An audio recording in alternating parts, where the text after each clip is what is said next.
Tous, bonjour à toutes, bienvenue dans Tailgate, le podcast 100% NFL des équipes de The Free Agent. On se retrouve après les finales de conférence pour débriefer tout ce qui s'est passé. Alors, il n'y a eu que 2 matchs au programme, évidemment. C'est les finales de conférence, donc il n'y en a que 2.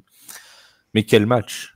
Quel match! Quel suspense! Il y a eu notamment dans le match entre les Lions et les 49ers, mais on a eu aussi eu un très très gros match en ouverture entre les Ravens et les Chiefs de Taylor Swift, les Chiefs de Kansas City, plus exactement. Euh, on attaque directement. Non, tiens, on va commencer par saluer nos amis des Chiefs, parce qu'ils se sont rappelés à notre bon souvenir sur les réseaux sociaux depuis hier. Donc on salue tous les fans des Chiefs, Hugo qui sera avec nous la semaine prochaine, et tous ceux qui animent le podcast sur les Chiefs également. On leur fait un petit coucou. Pour débriefer ces 2 matchs plein de suspense et ce futur Super Bowl, alors on va pas en parler aujourd'hui, on en parlera la semaine prochaine, là on fait juste le débriefing.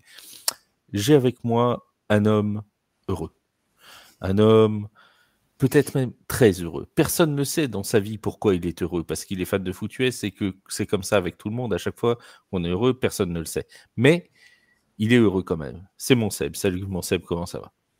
Salut Flav, bonsoir à toutes, bonsoir à tous, bonsoir à toutes ceux. Et oui, je suis un homme heureux et pour être heureux, vivons cachés, disait le philosophe. Et aujourd'hui, je suis très caché parce que je suis très heureux puisque mes 49ers adorés retournent enfin au Super Bowl. Et on attendait ça depuis quelques temps maintenant. Ça n'a pas été facile, on a eu chaud, mais qu'est-ce que c'était bien. Comme disait l'autre philosophe Balou, il en faut peu pour être heureux, et toi, il a fallu juste 3 points pour être heureux, donc c'est déjà... Voilà, 3 points suffit pour... C'est suffisant. Voilà, ça suffit à ton bonheur. Un autre homme qui est heureux parce qu'il a animé le live hier et non pas parce que les Broncos sont au Super Bowl, c'est mon Vince. Salut Vince, comment ça va ? Salut à tous, salut à toutes, bonjour. Et oui, on est là pour débriefer effectivement ces 2 matchs qui ont apporté énormément de suspense et énormément de bonheur chez certains. Alors pour vivre heureux, vivront cachés. J'ai l'impression que je vis caché, mais que le bonheur chez les Broncos, c'est pas toujours là. Mais comme tu l'as dit effectivement, hier on s'est régalé avec ce live en compagnie d'Arthur. Vous étiez très nombreux d'ailleurs sur les réseaux à venir nous parler et nous poser des questions. Et c'est avec plaisir qu'on a essayé d'y répondre le plus possible et qu'on a parlé de ce match avec vous. Tout à fait. On commence par la finale de l'AFC avec les Chiefs qui sont donc allés créer un upset, car oui, c'est un upset. Alors c'est bizarre hein, quand on dit les Chiefs, ils font un upset, c'est leur 4e Super Bowl en 5 ans. Bon, c'est pas la surprise de l'année non plus, mais n'empêche qu'ils n'étaient pas donnés favoris face aux Ravens, qui étaient tête de série numéro 1, une victoire 17-10 des Chiefs. On va en parler longuement de cette victoire parce qu'il y a beaucoup de choses à dire. Toi, Vince, qui a commenté ce match avec Arthur en direct sur Twitch, la première question que j'ai envie de te poser, c'est finalement les Chiefs, ils ont gagné, c'est une victoire offensive ou une victoire défensive de Kansas City ? On en a beaucoup parlé en fait en preview hier avant le match et on s'attendait à un match très défensif. Et malgré les 3 premières actions, enfin pas les 3 premières parce que la toute première action des Ravens c'est un 3-and-out, puis après c'est TD des Chiefs, TD des Ravens, TD des Chiefs. Malgré cette passe de 3 actions, à part ça, ça a été hyper défensif forcément, avec seulement 17 points pour les Chiefs contre 10 pour les Ravens, seulement 3 points marqués après la mi-temps pour les 2 équipes. On a vu des défenses qui se sont mises en place au fur et à mesure du match, qui ont du mal à rentrer dans le match et qui finalement ont pris la mesure de l'attaque. Pour moi, ce qui résume énormément le fait que les défenses ont pris le dessus sur l'attaque, c'est cette fabuleuse action du safety des Chiefs. Alors, je ne me souviens plus. Jarvis Sneed, oui. Voilà. Merci. Qui force un fumble sur la ligne de touchdown. Voilà, c'était un match âpre, un match disputé, un match avec beaucoup d'impact. Ils se sont cherchés dès l'échauffement avec Kelsey. On a vu qu'il se chauffait un peu. Tout le match, Kelsey a été dans dans les mauvais coups, à se frotter, à se bagarrer. Oui, mais alors on note que les pénalités sont tombées que contre les joueurs des Ravens. Hein. C'est à chaque fois, il a eu ce côté malin, si j'ose dire, Travis Kelce, d'aller au contact, de chercher quelque part un petit peu, voilà, le contact physique avec les adversaires. Mais je pense à cette action notamment où c'est Van Noy, je crois qu'il prend un flag. Il s'est toujours arrêté à la limite. Au final, je ne crois pas qu'il ait pris de pénalité du match. Hein. Non, mais c'est surtout qu'en fait, il a beaucoup de trash talk, il est rentré dans la tête des gens, il est rentré dans la tête des gars. Depuis l'échauffement, c'était son plan, je pense, à l'échauffement, il avait mis le bazar là-dedans, et les gars, dans le vestiaire, avant de rentrer sur le terrain, ils ont dit, on va lui rentrer dans la tête, on va lui montrer un peu qui c'est, on est ici à Baltimore, et c'est pas parce qu'il y a Taylor dans les tribunes qu'il va se passer quoi que ce soit. Non, il est rentré dans la tête, et il les a fait sortir de son match complètement. Ils se sont beaucoup focus sur lui, et ça a ouvert beaucoup d'opportunités à Patrick Mahomes pour notamment Isaiah Pacheco qui a fait une très belle partie. Alors, on va rester sur Travis Kelce au début de ce débriefing, Seb, parce qu'il nous a quand même sorti un très très gros match. On dit souvent que les grands joueurs sortent dans les plus grands moments. Et force est de constater que Travis Kelce fait partie de ces très grands joueurs. Il a posté une fiche 11 réceptions, 116 yards, 1 touchdown. Mais alors, avec des réceptions pas possibles, je pense à cette action où Patrick Mahomes a plus de 9 secondes pour lancer, ce qui est abyssal en NFL. 9 secondes pour lancer et qui trouve un Travis Kelce. Alors, le lancer, même pas, la passer loin, quoi. Travis Kelce doit plonger pour réussir à l'attraper. Mais dès le début du match, on a senti que cette connexion Mahomes-Kelce allait faire très très mal pendant toute la soirée à Baltimore. Je te rappelle qu'il y a un des chroniqueurs les plus talentueux de ce podcast, la semaine dernière, qui a dit que Travis Kelce, il arrivait en forme au bon moment de la saison. Dont acte, puisque, soyons clairs, hier soir, offensivement, il a été le moteur, le poumon, le cœur et tous les organes vitaux de cette attaque de Kansas City. Non seulement grâce à sa performance, qui est à nouveau une grande performance de Titan, mais je rappelle malgré tout que même si sa saison est en demi-teinte, il reste le meilleur receveur de Kansas City une fois de plus cette année, mais également sur son attitude, comme nous l'a décrit Vincent. Alors certes du trash talk, certes de la provocation, mais c'est aussi une attitude de leader, c'est-à-dire de quelqu'un qui a voulu prouver au first seed, qui avait quand même outrageusement survolé la saison et l'AFC toute cette année, que eux, les Chiefs, étaient toujours présents, et à commencer par lui. Donc voilà, du grand Kelce, tel qu'on en attendait pour un tel rendez-vous. Au passage, Travis. Oui, pardon. Non, vas-y, je t'en prie. Je disais au passage Travis Kelce qui s'est emparé du record de Jerry Rice du nombre de réceptions, hein, pas de yards en réception pour le moment, mais du nombre de réceptions faites pendant des playoffs NFL. Il est maintenant à la poursuite du nombre de yards et du nombre de touchdowns marqués. C'est pas impossible, hein, connaissant Travis Kelce, c'est pas impossible qu'il nous fasse encore une ou deux saisons qui lui permettent d'aller chercher des records qui pourtant paraissaient complètement inaccessible il y a encore de ça quelques années. Absolument. Juste ce record, c'est pas rien de l'avoir fait tomber. Et puis, au-delà de sa performance et de la façon dont l'attaque de Kansas City a géré son match, c'est-à-dire en produisant des drives longs, en dominant sur le temps de possession, parce que la différence sur les temps de possession, elle est énorme, 37 minutes 30 pour Kansas City, 22 minutes 30, je crois, pour Baltimore. Un quart-temps, quasiment un quart-temps de différence. Et encore, ça s'est un peu rééquilibré en deuxième période, parce qu'en première, c'était quasiment presque du... Alors, si je dis pas de bêtises, ça devait être du 19-11 ou quelque chose comme ça. Enfin, c'était vraiment... Il y avait déjà quasiment du simple au double entre les deux. Et là, on n'en est pas loin. Et tout ça aussi, pour Kansas City, grâce à leur défense, il y avait un plan de jeu qui était parfait. Le plan de jeu, c'était d'étouffer les receveurs de Baltimore, de mettre Lamar Jackson sous pression. Et on a eu l'impression de voir un Lamar Jackson qui était perdu pendant la majorité de ce match.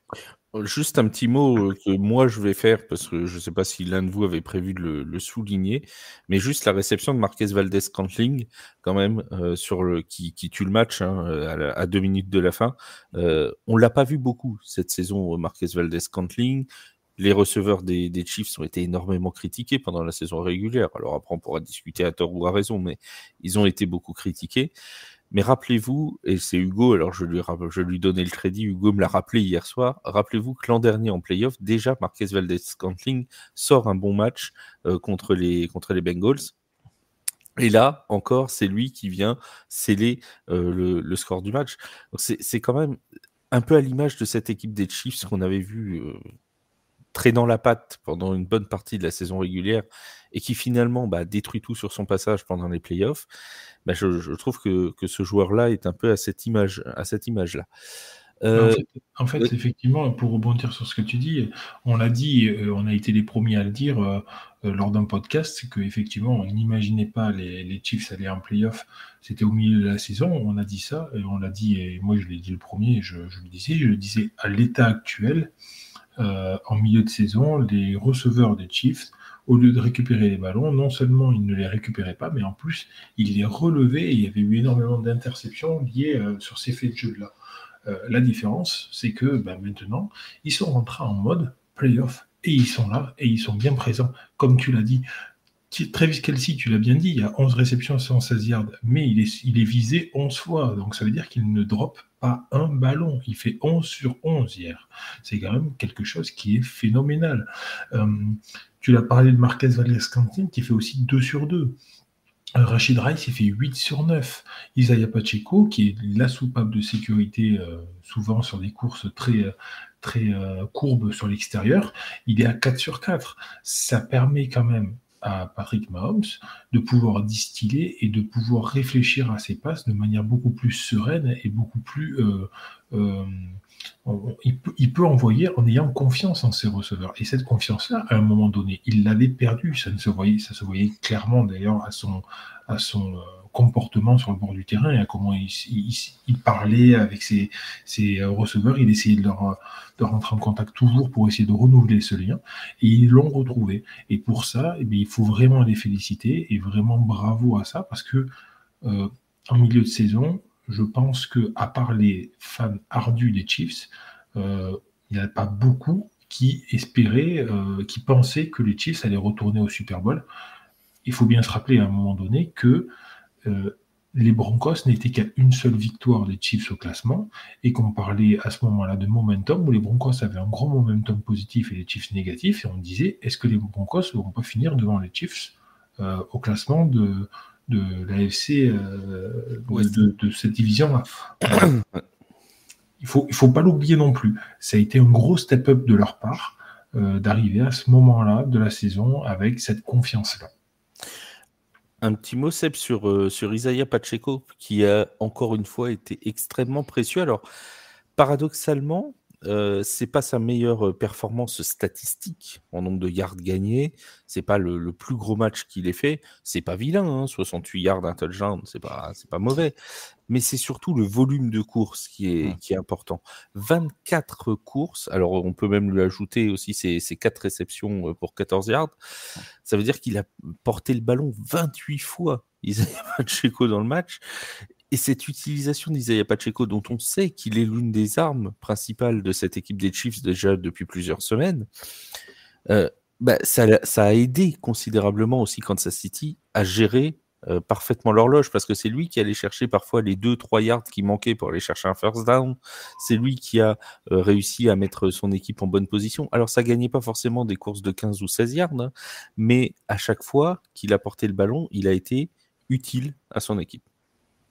C'est ce qu'on attend de ce type de joueur, de ces workhorses. Et c'est ce qu'il fallait à Kansas City. Isaiah Pacheco, il s'est affirmé dans ce rôle, comme tu le disais, depuis plusieurs semaines. Et c'est ce dont cette équipe avait besoin quand ils se sont retrouvés en perdition offensivement. Cette saison, autour de lui, Patrick Mahomes n'a plus les mêmes armes que la saison passée. Il a donc fallu s'adapter pour aussi, dans le même temps, que lui-même, Mahomes, ne soit pas obligé de porter une cape de Superman à chaque match pour sauver la situation. Alors, c'est sûr, c'est pas extrêmement flamboyant sur le terrain, mais c'est efficace et surtout, ça permet d'une part de driver, de gagner du temps, plutôt de manger le chronomètre, et ça a été très précieux sur ce match-là, et ça permet surtout d'enlever de la pression des épaules de Mahomes et également des receveurs, dont les performances, comme tu le disais, ont été controversées cette année, et ça permet comme cela aussi d'alléger le volume de travail de ces receveurs et de faire en sorte que ces erreurs soient soit moins coûteuses ou pour le moins soient moins présentes et moins apparentes. Pacheco, il est très utile à cette attaque actuellement. On parlait de la défense des Chiefs de Kansas City. On va être obligé d'en refaire un petit mot dessus parce que c'est peut-être...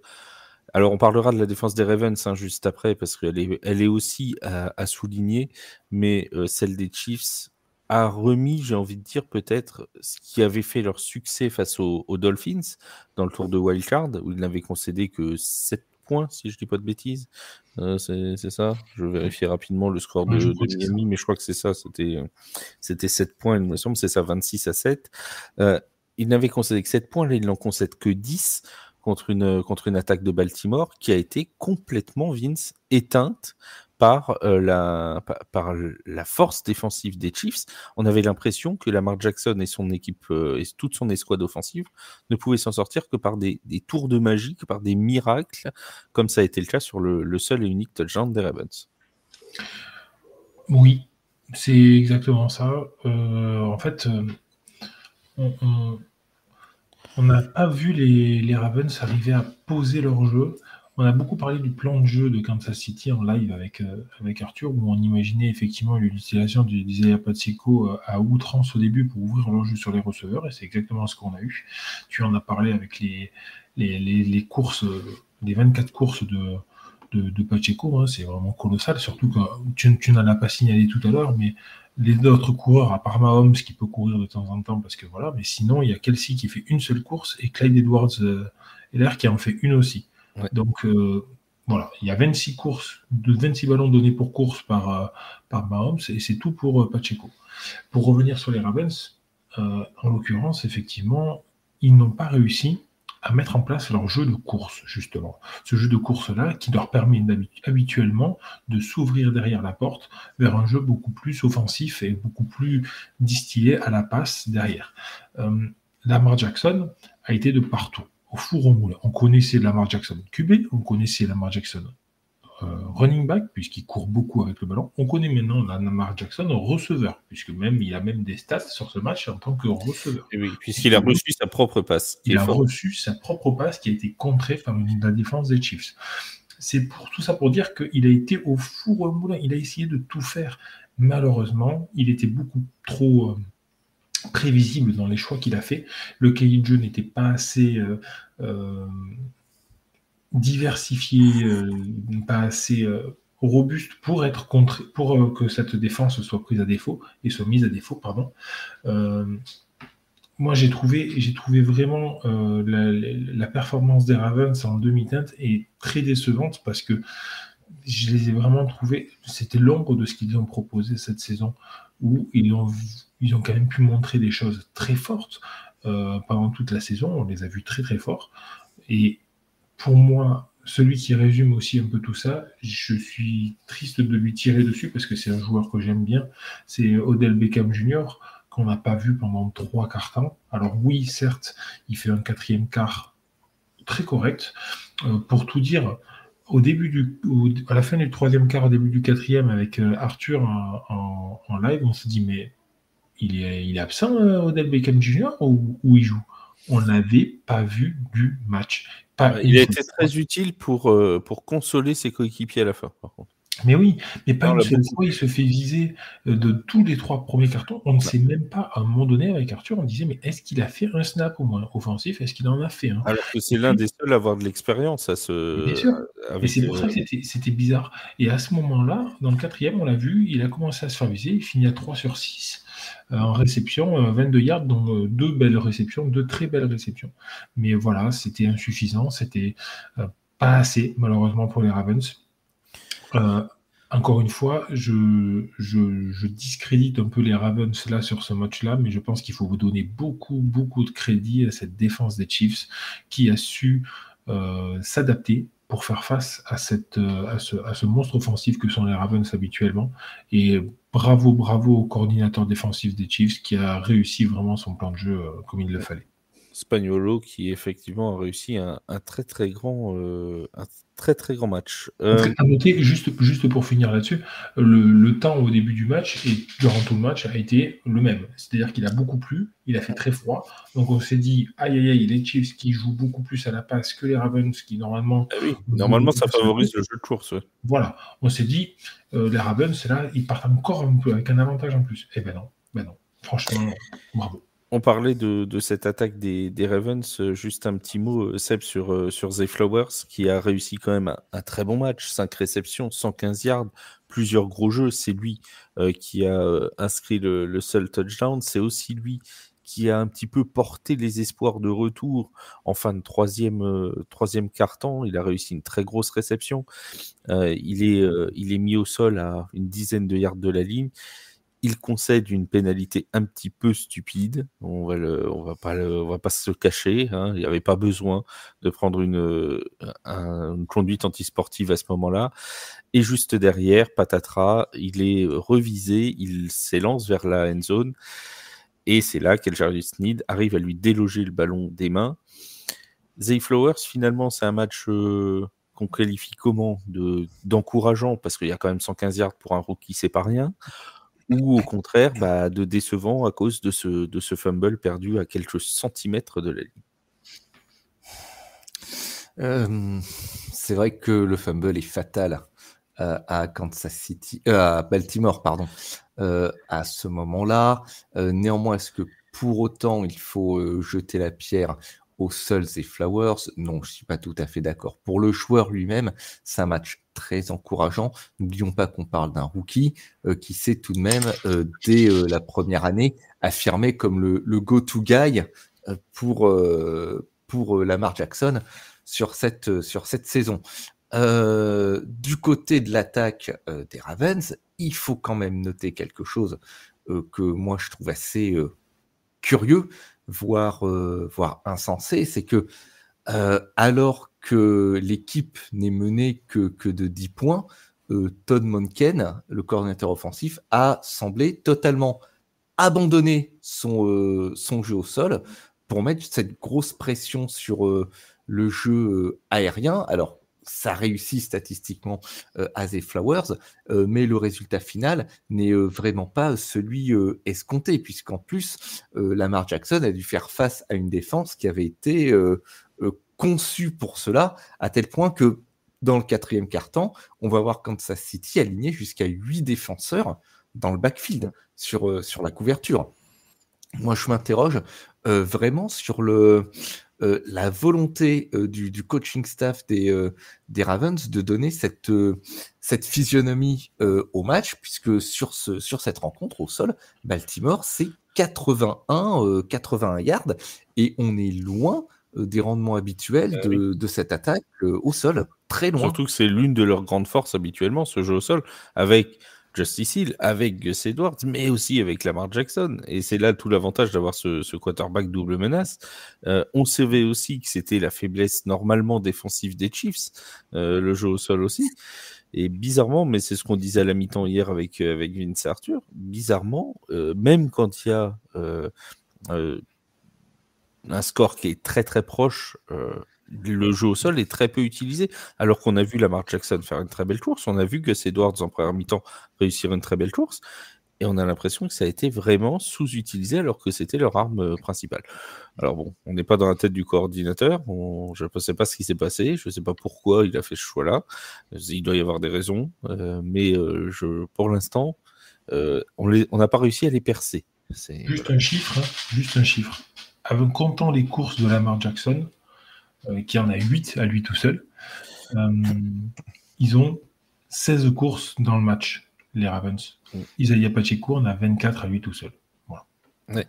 Et tu enlèves les yards de Lamar Jackson, tu te retrouves avec 27 yards à la course. Ouais, 27 yards. Alors juste pour moi, je vais vais rebondir aussi sur ce que tu disais sur Zay Flowers et Sébastien, sur ce que tu disais aussi à juste titre. Je trouve le match très encourageant pour lui. Par contre, pour moi, effectivement, la plus grosse des erreurs, c'est pas le fumble, parce que ça arrive. Alors pour moi, je te coupe juste une seconde pour moi, et puis pour moi, le fumble, il ne fait aucune erreur. Il n'y a pas d'erreur de Zay Flowers. Il tient le ballon à deux mains. Il essaye de le faire passer au-dessus de la ligne. Tout le crédit de cette action est à remettre à L'Jarius Sneed, à mon avis. Après, je suis pas joueur de foot US, mais moi, autant le mec qui se serait pointé en dilettante, en prenant le ballon au bout de 3 doigts pour essayer de le faire passer en faisant le guignol, et il faisait fumble, bon, là, d'accord. Mais là, le mec, il tient son ballon. Hein, donc, Oui, mais tu peux aussi dire, attention, tu le protèges jusqu'au bout, et tant que tu n'es pas sûr, tu ne vas pas. Et le coup d'après, pour moi, c'est un très beau jeu défensif plus qu'une erreur. Je suis d'accord avec toi. Mais par contre, moi, là où je lui en veux beaucoup plus, c'est pas du tout sur ce jeu, mais c'est effectivement sur la pénalité d'avant. Ouais. Parce qu'il prend 15 yards alors qu'il était à 10 yards de l'embut, et qu'ils auraient pu, en fait, marquer beaucoup plus facilement sans ces 15 yards de pénalité. Ça, c'est dommageable. Voilà. Et en plus, c'est une pénalité où il toise du regard et où il lance le ballon en direction d'El-Jarius Sneed, qui sera quelques secondes plus tard celui qui va réaliser l'action défensive. Bon, beaucoup ont parlé d'un coup de karma pour Zay Flowers sur cette... Mais d'ailleurs, Sneed, il a eu la bonne idée, lui, de ne pas y répondre, et que quand il fait ce fumble, il ne va pas le choper. En fait, c'est la réponse hein, de Sneed. Voilà, c'est la meilleure des réponses qu'il pouvait apporter. El-Jarius Sneed, qui d'ailleurs, on en profite tant qu'on parle de lui, a fait une saison absolument monstrueuse dans le backfield des Chiefs. C'est pas quelqu'un dont on a parlé beaucoup cette saison, mais Dieu sait s'il a été utile, et les chiffres des receveurs qui ont été face à lui cette saison sont presque tous faméliques, mais vraiment faméliques, et c'est vraiment une saison très très très très pleine pour Sneed. Du côté des Chiefs de Kansas City, dernier mot, et ça va rejoindre ce qu'a dit Vince sur Zay Flowers. Il y a quand même eu aussi du côté des Ravens qui ont réussi à step up en défense, et je veux juste parler une seconde de Roquan Smith qui a quand même fait 16 plaquages dans le match, c'est absolument monstrueux, hein, 16 plaquages dans un match NFL. Cette défense, elle a réussi à step up. Elle a même donné des occasions à l'attaque. On a senti qu'il y avait des moments où ça pouvait se renverser. Ça ne l'a pas fait, mais ça aurait pu. Mais quand même, il y a eu une grosse faiblesse chez les Ravens, c'est l'indiscipline. Avec une pléthore de flags, notamment au deuxième mi-temps, et surtout des flags qui coûtent très cher. Il y a eu un nombre de fautes personnelles de 15 yards de pénalité, mais c'est absolument dantesque à ce niveau-là. Et tu te dis, bon, alors, il y a forcément eu le débat qui est ressorti sur est-ce que les Chiefs se sont avantagés ? Est-ce que les arbitres ont avantagé les Chiefs ? Est-ce qu'ils ont lancé ? Après, moi je suis désolé, je veux bien entendre tout ce qu'on veut sur l'arbitrage. Mais quand tu prends le roughing the passer de Patrick Mahomes où il se prend une mandale dans la tête, moi je suis désolé, mais il y a faute. Quand tu prends le deuxième roughing the passer où il a lancé le ballon depuis facilement 3 secondes et que tu as le défenseur de Baltimore qui continue à baisser pour lui foncer dedans, je suis désolé, mais ces fautes-là, elles y sont. Enfin, je sais pas, Vince, toi tu as joué au foot US, tu es d'accord avec moi, elles y sont. Oui, bien sûr. Il n'y a pas de débat. Moi, je reviendrai, effectivement. Après, ça me fait penser hier au fan des Ravens qui nous a rejoint à la mi-temps. Et John, ouais. Moi, je sais qu'il va réagir sur le podcast. Il va me dire non, il n'y avait pas faute. Mais bon, c'est pas une faute. Bon, si. La faute, elle y était clairement. Mais bon.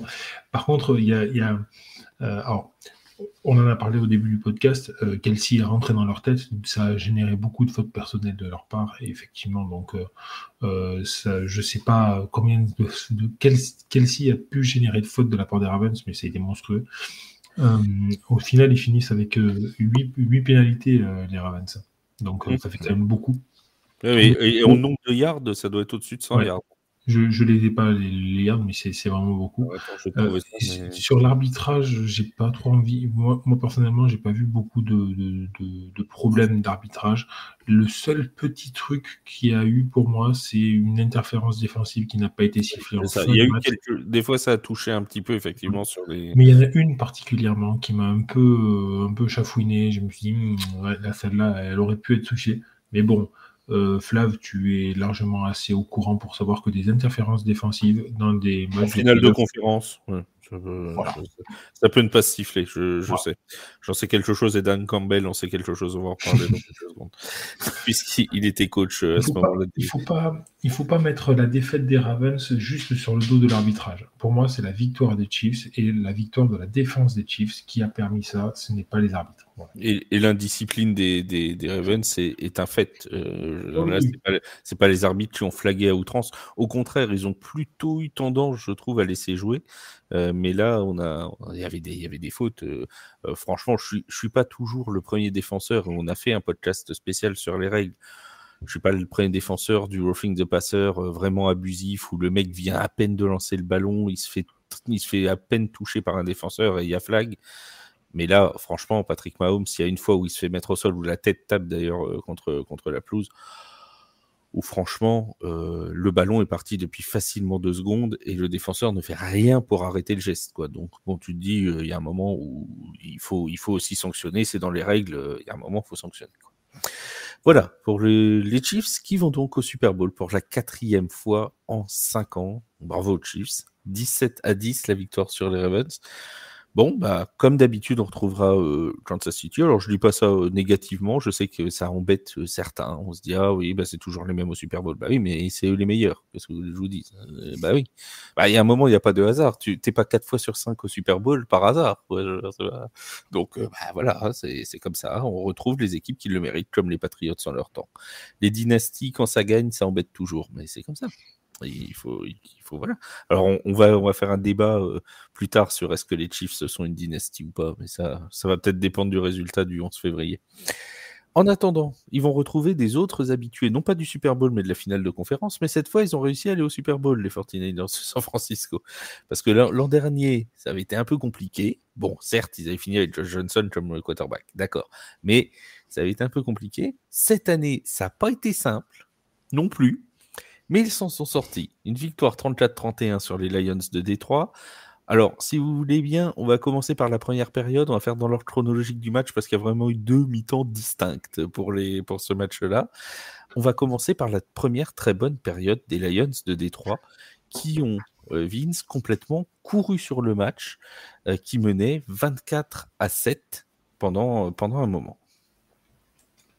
Alors, j'imagine que tu me donnes la parole à moi pour parler oui, de la première mi-temps, parce que c'est les Lions qui l'ont emporté, cette première mi-temps. Et puis parce que tu t'appelles Vince et j'ai dit Vince.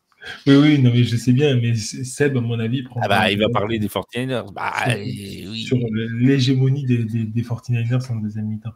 Oui, les Lions ont fait le match qu'il fallait, on fait l'entame de match qu'il fallait, avec beaucoup de présence, beaucoup de défense, une attaque qui marchait, qui n'arrêtait pas d'avancer.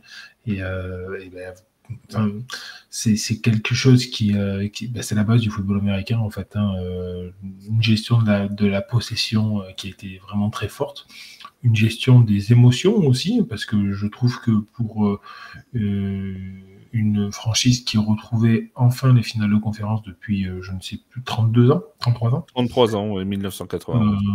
Et d'ailleurs c'était les premiers playoffs depuis 33 ans, la première victoire en playoffs depuis 33 ans. Donc, c'est quand même quelque chose d'assez fou ce qu'ils ont réussi à faire. Ils ont réussi à tenir une mi-temps face à cette armada offensive et défensive que sont les 49ers, parce qu'il faut bien le dire quand même. En termes de roster, les Niners étaient bien plus armés que les Lions en termes de profondeur de banc, on va dire, même s'il y avait beaucoup de choses de joueurs qui pouvaient apporter énormément chez les Lions en termes de profondeur de banc, en termes de rotation, en termes de diversification de cahiers de jeu. Les Niners avaient quand même un net avantage, et puis en plus de ça, ils avaient l'expérience avec eux que n'avaient pas les Lions. Et cette expérience-là, ça s'est traduit justement dans la deuxième mi-temps, dont on parlera beaucoup plus en détail Seb, mais pour revenir sur cette première... Avant, je vais lui faire parler de la première, rassure-toi. Je ne vais pas le lâcher comme ça. Pour revenir de cette première mi-temps, ou en tout cas de cette hégémonie, de cette avance des Lions, oui, c'était très surprenant quand même, mine de rien, parce que je pense qu'il y avait très très peu de monde qui s'attendait à voir ça à ce moment-là, ce 24-7 à la mi-temps. C'était quand même assez fou de voir les Lions arriver à la mi-temps avec 3 possessions d'avance. Et forcément, on en parlera souvent de ce tournant du match, mais je crois qu'il arrive dans le troisième mi-temps. Oui. Voilà, c'est cette fameuse 4e tentative tentée. On pourra en reparler pendant très longtemps. Oui, on va en reparler dans quelques, voilà, toutes petites minutes. Seb, sur cette première période, on a vu donc des Lions qui étaient complètement décomplexés. Dès le premier drive, tout s'est mis vraiment en ordre de marche, avec un très beau premier touchdown d'ailleurs dès le drive inaugural. On avait vraiment l'impression que tout roulait pour les Lions, qu'ils y allaient vraiment, j'ai presque envie de dire au culot, quoi, avec beaucoup de talent aussi, hein, mais vraiment de manière décomplexée. De toute façon, on n'a rien à perdre. Un petit peu à la Dan Campbell, j'ai envie de dire. On met tout sur la table et on y va, quoi. Absolument, un petit peu à la Dan Campbell, de façon décomplexée, je suis d'accord, mais peut-être aussi également en sur-régime à ce moment-là du match. Parce que absolument tout fonctionne. Le premier touchdown, il arrive en moins de 2 minutes, je crois que c'est 1 minute 42. Ouais. Leur premier drive, c'est ça. Le premier touchdown, il arrive très très vite. Je pense que ça leur donne des ailes. Et je pense que cette équipe de Détroit, sans rien enlever à leur performance de première mi-temps, ces 2 premiers quarts, ils les passent en sur-régime. Et alors, voilà, Détroit, ville de l'automobile, c'est bien connu. Quand tu es en sur-régime, le risque que tu prends, c'est de casser ton moteur. Et c'est peut-être bien ce qui s'est passé pendant cette deuxième mi-temps, puisque lors de leur... voilà, ça c'est les Ford. Ça c'est les Ford de moteur, ils cassent. Et en début de première mi-temps, il y a ce field goal de San Francisco qui les ramène à 24-10. Et on se dit, ouais, il n'y a que 14 points. Comme disait Patrick Montel, alors peut-être. Alors peut-être, voilà. Alors peut-être, voilà. Il n'y a que 14 points et il y a encore quand même 2 cartons de football à jouer. Oui. Et puis ce qui s'est passé, à mon avis, il s'est passé 2 choses lors de ce match. La première, c'est sur cette deuxième mi-temps, c'est Brock Purdy qui marche sur l'eau. Je suis désolé, il n'y a pas d'autre terme. T'es passé direct à la deuxième mi-temps, du coup tu m'as switché ma transition. Non, mais je t'avais dit qu'il voulait pas en parler de la première. C'est ça, il veut pas en parler de la première en fait, il veut pas. Mais pas du tout, parce que Brock Purdy en première mi-temps, ça n'a pas été toujours fifou non plus. Non, ça n'a pas été fifou.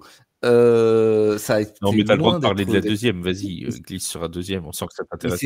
Et c'est ce qui fait que San Francisco cale complètement, puisque la défense ne parvient pas à endiguer non plus le véritable raz-de-marée de l'attaque de Détroit.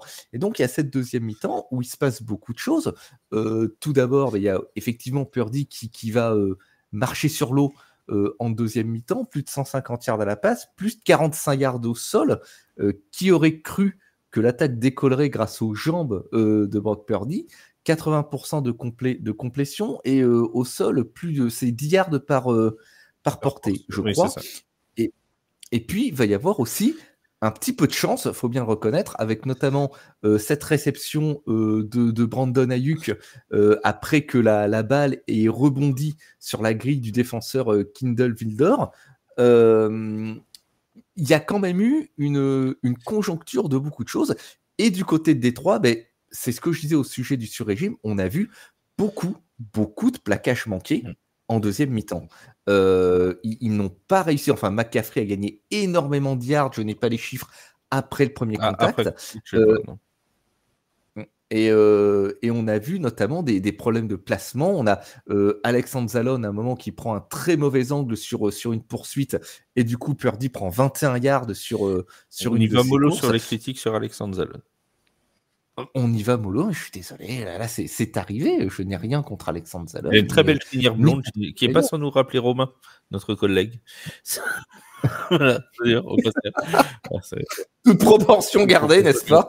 Romain, qui est fan des Ravens, et dont nous n'avons plus de nouvelles. Alors, si vous êtes de sa famille, appelez-nous pour nous rassurer. Ça nous fera plaisir, parce que depuis hier, nous n'avons plus de nouvelles. Donc, voilà. On s'inquiète un peu. N'hésite à lancer une alerte enlèvement. Oui, puis surtout qu'il est à moitié danois avec la finale du hand hier. Ça fait beaucoup. Ouais, en 24 heures, ça fait beaucoup, faut le reconnaître. C'était dur. Et puis, il y a eu, voilà, on va en reparler, les décisions de Dan Campbell sur les 4e downs. Alors, reprenons chronologiquement cette affaire, parce que tout le monde n'a peut-être pas vu le match, et peut-être que certains vont découvrir ce qui s'est passé avec notre podcast. Alors, si vous n'avez pas vu le résumé, on vous conseille de trouver un résumé quand même, parce que ça vaut le coup d'œil, hein, et tout de suite. On avait donc un 24-7 pour les Lions de Détroit. Tout semblait plutôt bien se passer. Arrive le milieu du 3e quart-temps, grosso modo, et un choix de 4e tentative à jouer ou pas. Et là, je vais rendre hommage à une personne de ce podcast qui nous a dit depuis 3 semaines, Dan Campbell, il réussit avec ses 4e tentatives, mais c'est ce qui un jour, de toute façon, ne manquera pas de lui coûter cher et ne manquera pas de faire éliminer les Lions. Et force est de constater que Seb, qui a donné cette phrase, il nous l'a répété depuis 3 semaines, à chaque fois qu'on parlait des 4e tentatives de ce Dan Campbell qui tente tout, il nous a dit il vivra et il mourra avec cette philosophie. Et force est de constater que ça a coûté cher en ce dimanche à Santa Clara. Alors, on va après discuter du vrai tournant du match. Est-ce que c'est ça ou est-ce que c'est autre chose? Toujours est-il que cette 4e tentative qui a donc été tentée et non convertis, alors qu'ils étaient à distance de field goal, à ce moment-là, ça pouvait donner 20 points d'avance aux Lions. Ça les mettait à 3 possessions, les 49ers, alors qu'il restait en gros un peu plus d'une vingtaine de minutes à jouer. C'est capital, parce que là, tu te retrouves finalement que à 2 possessions, tu récupères le ballon, et derrière, qu'est-ce qui se passe, Seb? Il y a cette réception absolument incroyable de Brandon Aiyuk, quelques jeux plus tard, quelques dizaines de secondes plus tard. Et cette réception, si vous ne l'avez pas vu, une longue passe de Brock Purdy, Brandon Aiyuk qui jongle avec le ballon, ça tombe... Non, même pas. Non, pardon. Il lance le ballon, ça retombe sur le défenseur. Voilà, ça tombe sur le défenseur et Brandon Aiyuk se saisit du ballon juste derrière. C'est invraisemblable. Des fois, on dit c'est la réussite du champion ou la chance du champion. Là, c'est vraiment une réception invraisemblable. Alors, c'est quoi le vrai tournant de ce match, Seb et Vince, l'un comme l'autre? C'est la 4e tentative tentée ou c'est la réception de Brandon Aiyuk? Difficile de... Moi, je pense que c'est un ensemble. Tu as presque l'impression que c'est... voilà, que l'un engendre l'autre. Oui, que l'un engendre l'autre, que c'est cette décision. On va pas parler de karma parce que c'est... non, il n'a rien fait de mal, Dan Campbell. Mais que c'est cette décision qui...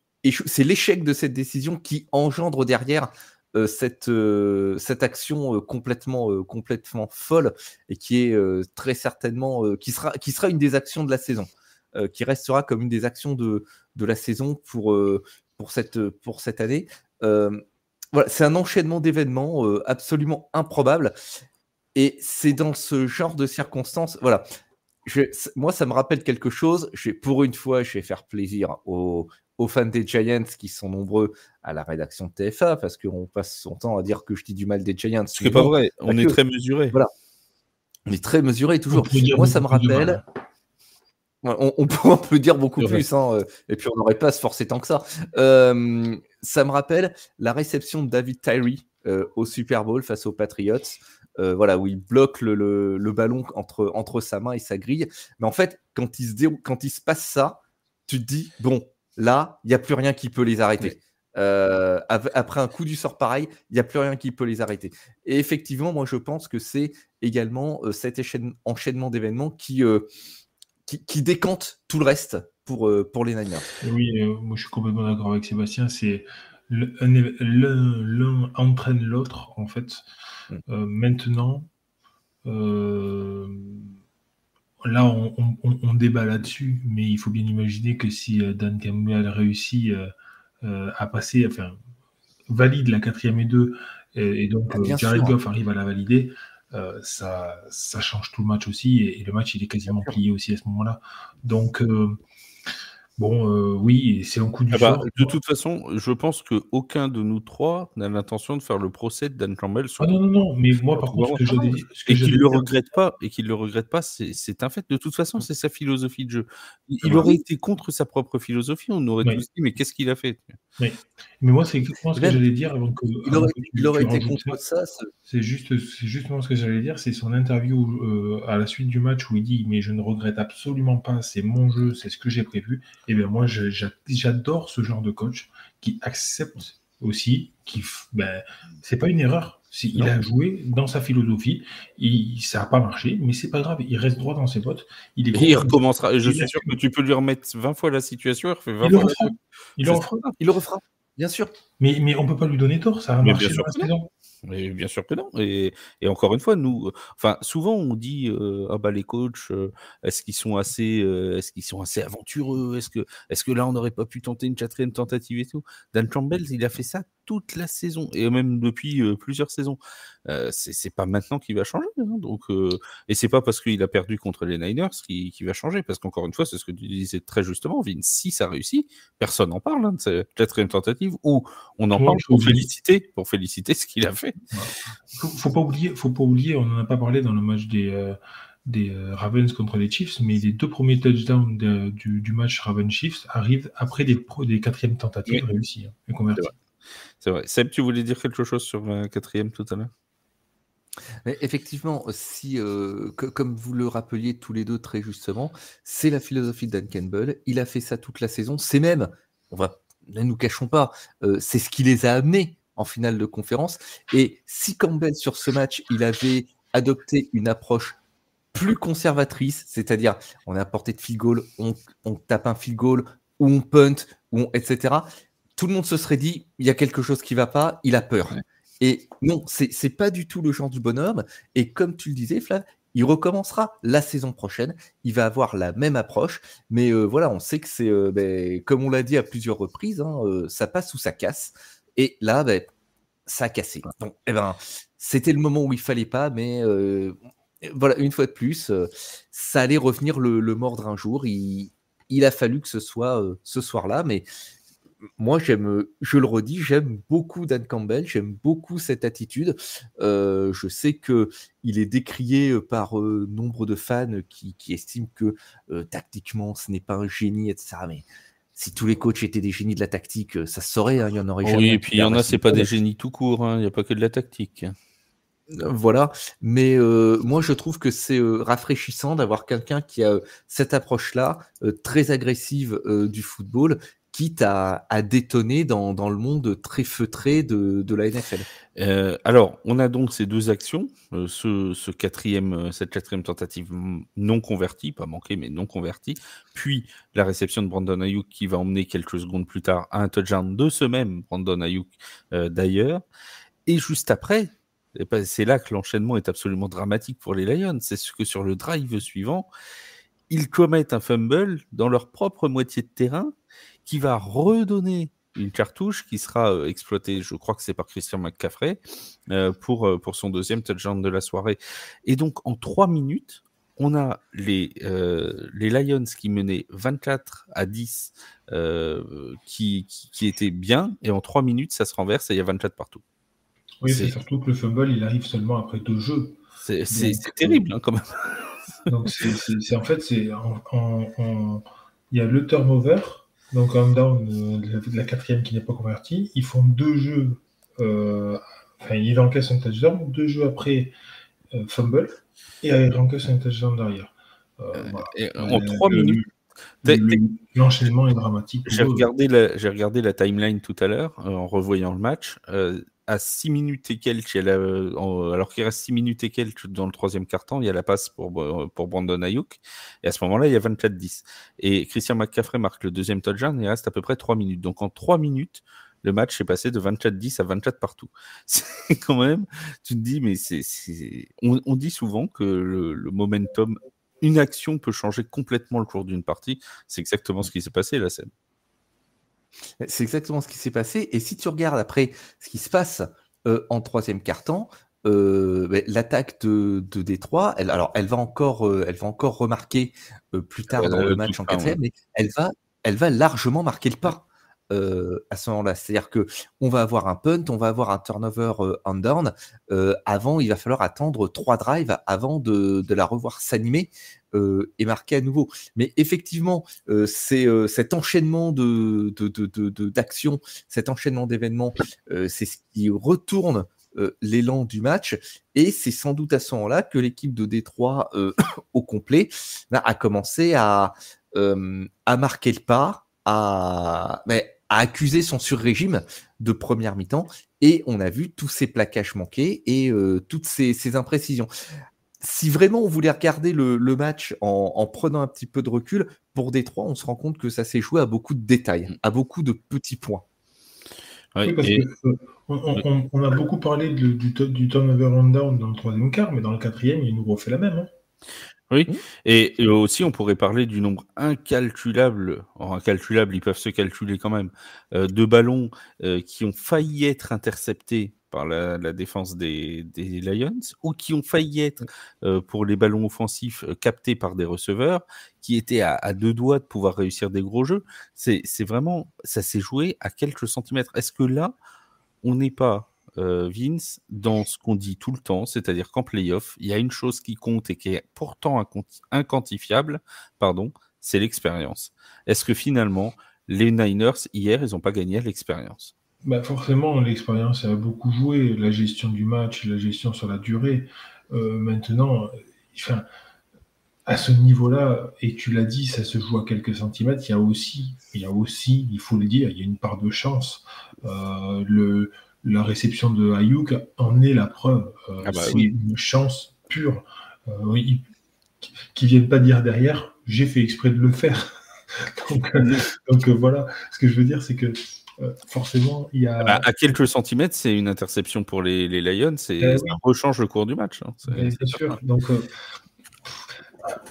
l'expérience a forcément joué parce que, déjà, pour moi, ce qui a vraiment beaucoup changé et qui a joué, là où l'expérience a beaucoup joué, c'est quand les Niners sont menés 24-7, ils ne se sont jamais dit c'est fini.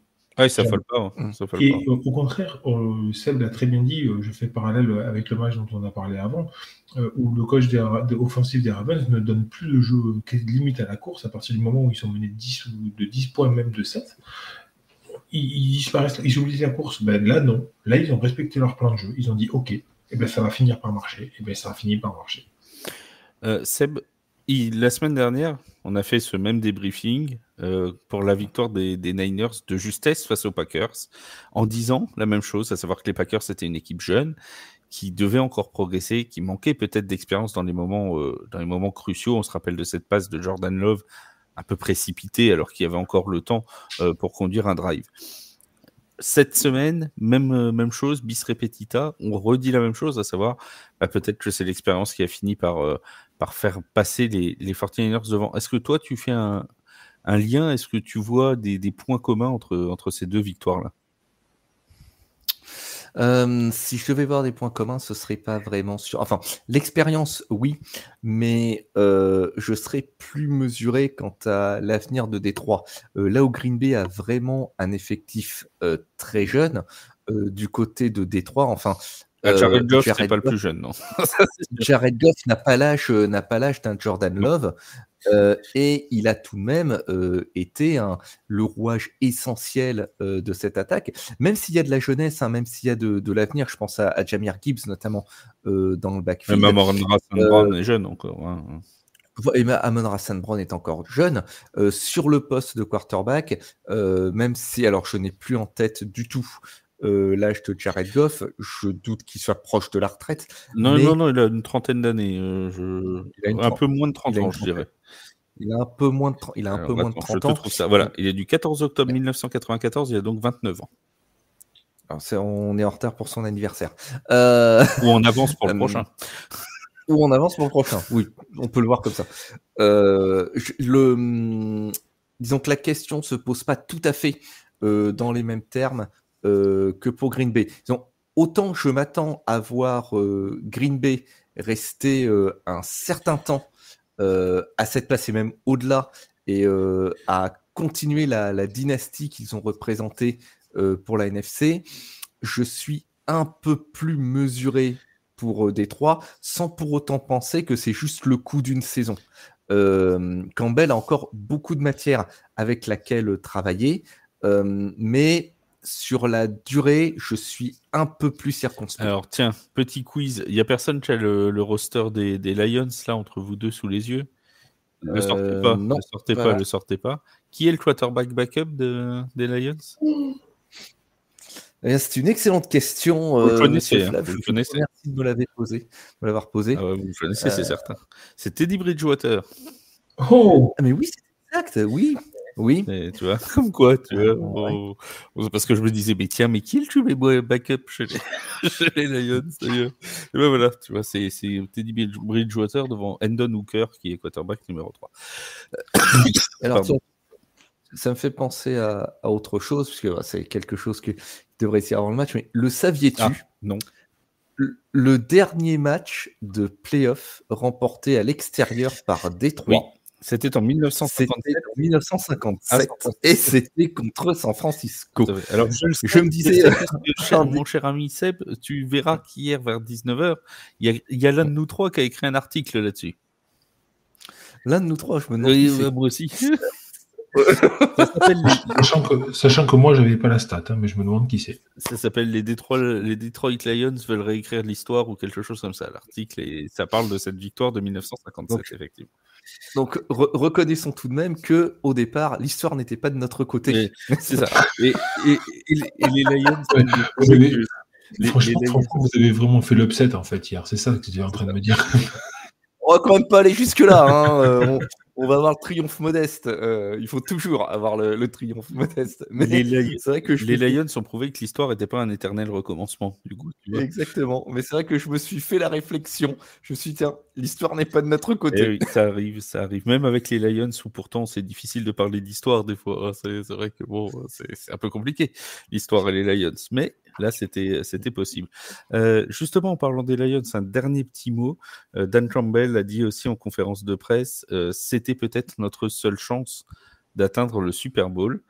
Il a dit, je vais le citer complètement, parce que ça c'est la phrase qui est ressortie, mais derrière il dit, est-ce que je le crois ? Non. Est-ce que je le souhaite ? Non plus. Mais il est tellement difficile d'aller jusqu'en finale de conférence que c'était peut-être la chance unique de notre vie. Est-ce que, Seb, pour toi, tu vois un jour, dans un avenir très proche, les Lions retourner en finale de conférence ? Je leur souhaite, mais vraiment, parce que c'est une équipe qui a été tellement plaisante à voir jouer, cette saison et la saison passée, au moins sur la deuxième moitié de la saison. Je souhaite que pour Détroit, ils lèvent enfin cette espèce de malédiction qu'ils ont au-dessus de la tête, et puis surtout cette image je dis ça sans insulte aucune envers Détroit ou les fans de Détroit, mais malheureusement les Lions ont quand même une image de loser qui leur colle à la peau depuis des décennies. Cette année était tout de même a été tout de même une très belle occasion de s'en défaire.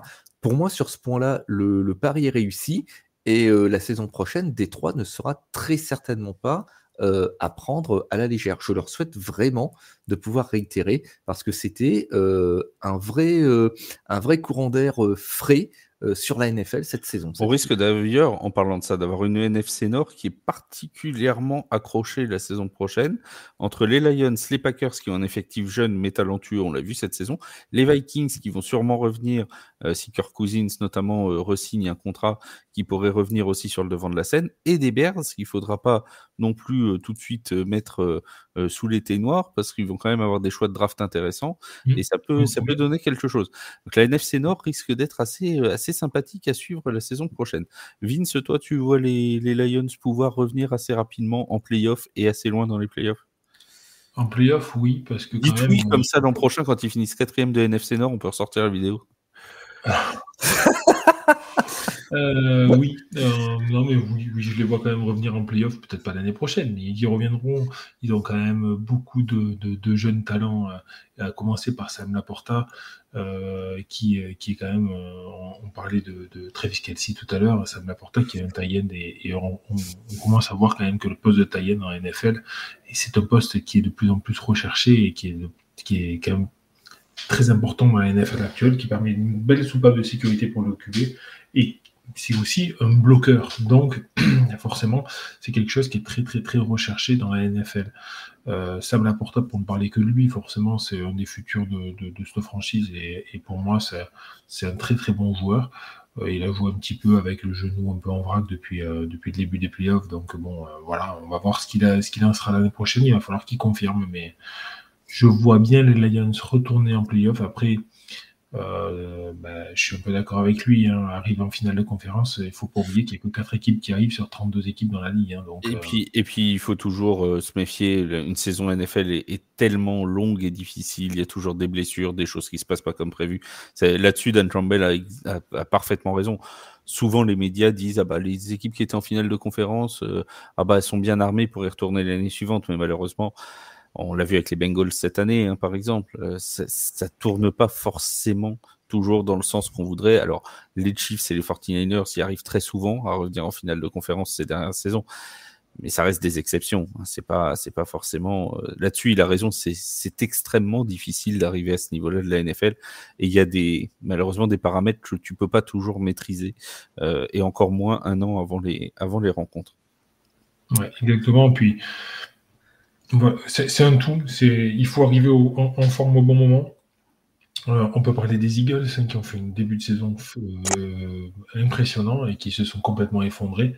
Voilà, c'est typiquement ça. C'est très très compliqué d'arriver en finale de conférence. Faut pas l'oublier. En tout cas, on rappelle donc la finale, non pas la finale de conférence, bien évidemment que non, et on souhaite aux Lions d'y retourner vite. On rappelle l'affiche du Super Bowl 58 qui se déroulera donc entre les Chiefs de Kansas City et les 49ers de San Francisco dans la nuit. Alors normalement c'est le 11 février, mais nous c'est dans la nuit du 11 au 12 février. Le début du match est prévu à 00h30 pour être précis. Ce sera à l'Allegiant Stadium de Las Vegas, le stade habituel des Raiders de Las Vegas. Voilà, ça c'est pour l'affiche. J'ai eu très peur que tu nous dises la finale du Super Bowl. Non. T'es pas passé loin. Attention, Flav, attention. Avant de refermer le podcast, on va parler de l'action qu'on a retenue dans cette semaine. Mais juste avant ça, une petite pastille pour vous dire 2 choses. La première, c'est que le concours pour gagner vos places pour le show du Super Bowl est toujours en cours. Vous avez jusqu'au mercredi 31 janvier pour aller sur les réseaux sociaux de TFA.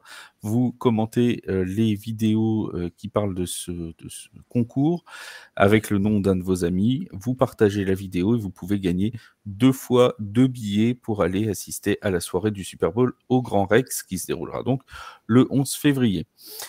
On a aussi à vous rappeler qu'on se retrouvera jeudi pour un autre podcast où on va redonner nos TFA Awards. On fera tout. Le MVP, le rookie offensif, le rookie défensif, le joueur offensif, le joueur défensif, le coach de l'année, le comeback player, notre plus belle action de l'année, notre pire action de l'année. Bref, on aura de quoi donner nos awards, comme ce sera la 3e édition des TFA Awards. Et je sais qu'à la NFL, Roger Goodell regarde ça d'un œil attentif pour un jour pouvoir nous donner un petit trophée qu'on remettra nous-mêmes aux vainqueurs, et on sera ravis de voir Tim Boyle, car oui, il y a des chances que dans ce podcast, nous parlions de Tim Boyle. Bref, ça c'est pour le petit teasing, pour ceux qui voudront écouter jeudi. Avant de parler de Daniel Jones aussi, s'il te plaît. Alors, on pourra parler de Daniel Jones, mais malheureusement, nous n'avons pas d'awards pour l'infirmerie. Donc, ce sera plus difficile.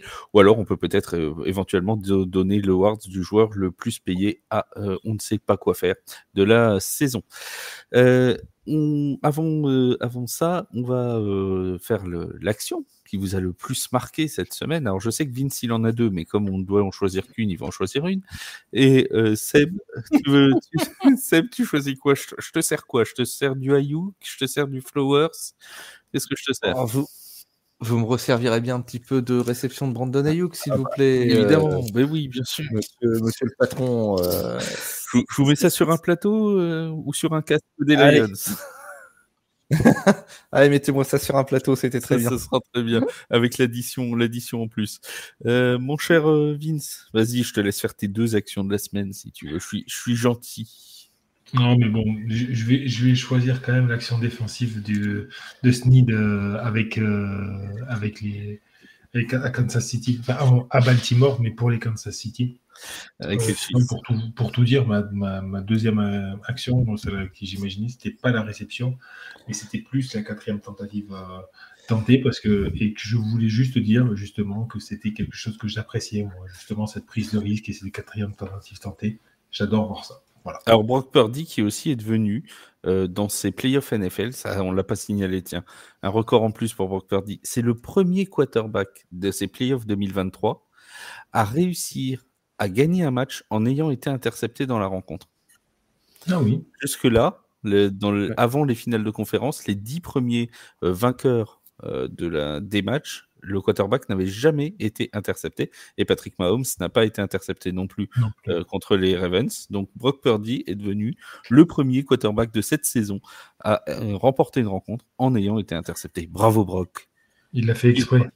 Il a fait exprès pour être en premier. Voilà, c'est ça. Je pense que l'interception était voulue pour qu'il ait un record en plus.